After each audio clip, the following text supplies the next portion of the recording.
Let it be a Nick and Jane, and let it be a Mr. Smith, a banker of Nick and Jane. They both keep their money in his bank. That's why we use the title Mr. Smith with respect. Nick really wants to buy, well, let's say Jane's bicycle, but he has no money.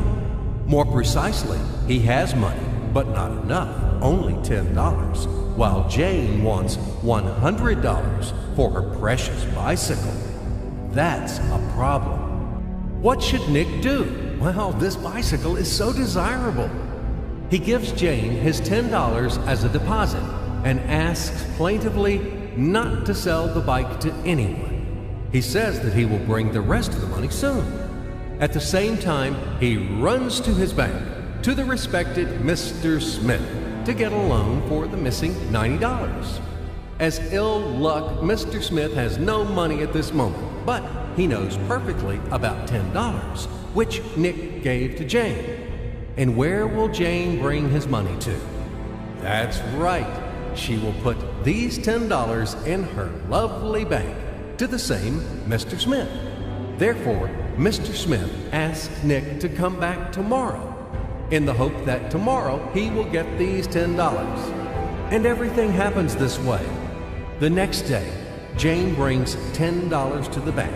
The bank provides Nick these $10 on credit. Nick immediately gives them to Jane. She again puts them in a bank. The bank again provides Nick these $10 on credit, etc. As long as Nick the fool will gather enough money for the bicycle. Don't you get confused yet? Be patient, I told you. These demons have been trying to confuse you during 1,000 years. These damn economists and financiers. But anyway, we will figure everything out.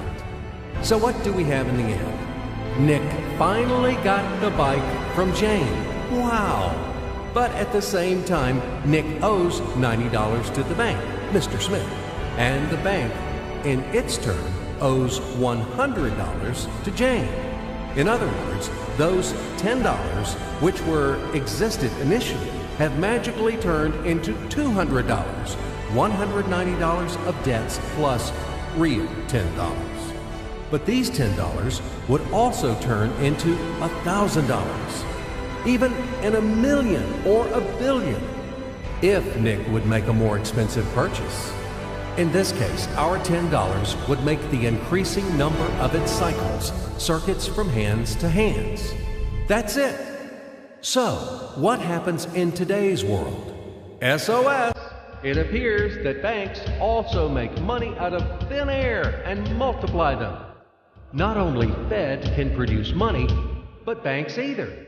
In short, everybody can do this, except you and me. We are not in the business at this celebration of life. I would like to print or draw some money as well. In fact, these banks multiply money without any control. And we're still wondering why the banker lives better. What are naive fools are we? Now it is clear why. The one who produces the money, of course, lives better. But this is not enough. From this moment, poor Nick will never be able to repay his debts owed to the bank, no matter how hard he would work. Silly Nick doesn't know it yet, that he's in slavery to the bank, in credit bondage forever, because those $90, which he owes to Mr. Smith, do not exist in nature at all. Sly Mr. Smith made his money out of nothing. He created them out of thin air, just one click. And $10 turned into $200. Yes, but you can object